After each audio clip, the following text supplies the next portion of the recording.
لیکن ان کو کوئی شرم بھی نہیں ہے کہ یہ جو جھوٹے کیسز ان کو شرم بھی نہیں آ رہی. ملٹری کورٹس بنیں گے جی, کیونکہ یہ عدالت جج یہ ٹھیک نہیں ہے تو اب ملٹری کورٹس میں اس کو فیصلہ کرو. میں تیار ہوں, میں ملٹری کورٹس کے سامنے تیار ہوں. اللہ کرے مجھے موقع دے, میں کھڑا ہو کے قوم کے سامنے اپنا دفاع, کوئی وکیل نہیں رکھوں گا, خود بتاؤں گا کہ میرے سے کس نے کس طرح کی اپنی ذاتیات کے لیے میرے سے جو کیا, ملک سے غداری کی, میرے سے کیا کرنا ہے. مجھے تو اللہ سب کچھ دے بیٹھا ہے, لیکن میں یہ بھی بتاؤں گا کہ میرے اوپر کس طرح مجھے مارنے کی کوشش کی گئی. جب دیکھا پارٹی اوپر جا رہی ہے, میں مانتا ہوں کہ زندگی اور موت اس کے ہاتھ میں ہے. میں مانتا ہوں کہ اللہ کے علاوہ کوئی مجھے ذلیل نہیں کر سکتا.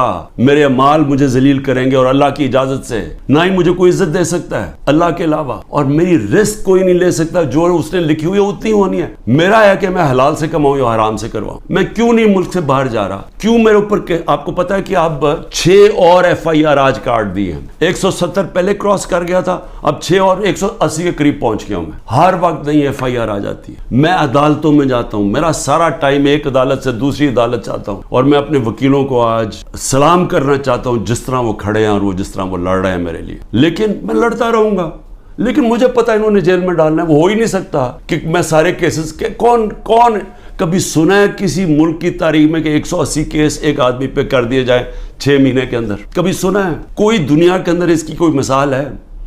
کوئی مثال ہے کہ ایک دن میں 15 کرمنل کیس ہو جائیں؟ کوئی ہارڈنڈ کرمنل نے بھی کبھی 15 ایک ہی دن میں 15 وارداتیں کی ہیں؟ کیس ہمارے الیکشن پہ الیکشن 30 الیکشن جیت گئے, 37 میں سے کہ ساری پولیس بھی ہے, گورنمنٹ بھی ہے, الیکشن کمیشن بھی ہے, اسٹیبلشمنٹ بھی ساتھ کھڑی ہے, اس کے باوجود جیت رہے ہیں.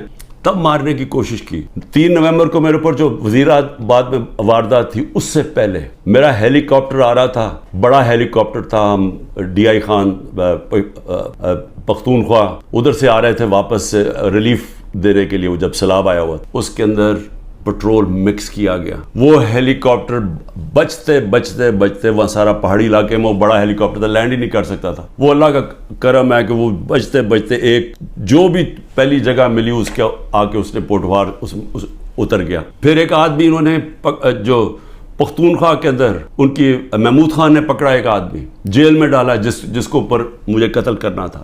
پھر محمود خان نے بتایا سوابی کے اندر میرا ہیلی کاپٹر جلسے کے لیے لینڈ کر رہا تھا, وہاں راکٹ لانچر لے کے آدمی کھڑا تھا, بال بچ کے وہاں وہ نہیں ہوا. پھر 3 نومبر ہوا. 3 نومبر کے بعد پھر مجھے قتل کرنے کی کب کوشش کی گئی؟ 18 مارچ کو. کدھر کوشش کی گئی؟ جوڈیشل کمپلیکس میں. جوڈیشل کمپلیکس میں کیا پلان بنایا ہوا تھا کہ جوڈیشل کمپلیکس کے اندر سلوار قمیض کے اندر لوگوں کو بھیجا ہوا تھا. سارا نامعلوم افراد نے ٹیک اوور کیا ہوا تھا. اور یہ ذرا آپ دیکھیں کہ یہ ذرا ویڈیو دیکھیں کہ نامعلوم وہاں وکیلوں کو نہیں جانے دیا 18 مارچ کو, یہ لوگوں کو اندر جانے دیا جا رہا تھا.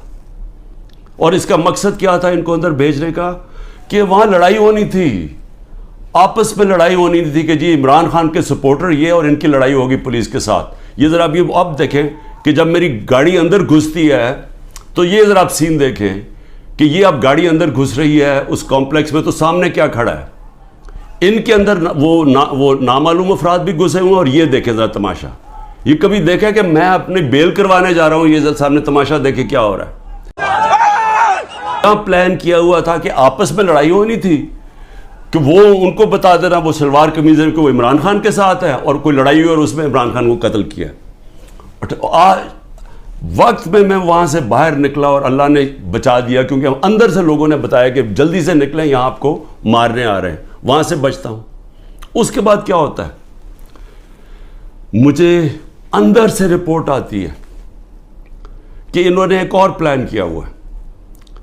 انہوں نے یہاں زمان پاک کے باہر, اس وقت آپ کو پتہ ہے بڑے ہمارے کارکن تھے, ان کے اندر انہوں نے تحریک انصاف کے وہی مفلر پہن کے, تو انہوں نے وہاں گھس کے, تو یہ کیا کرنا تھا, اکٹھے ہو رہے ہیں.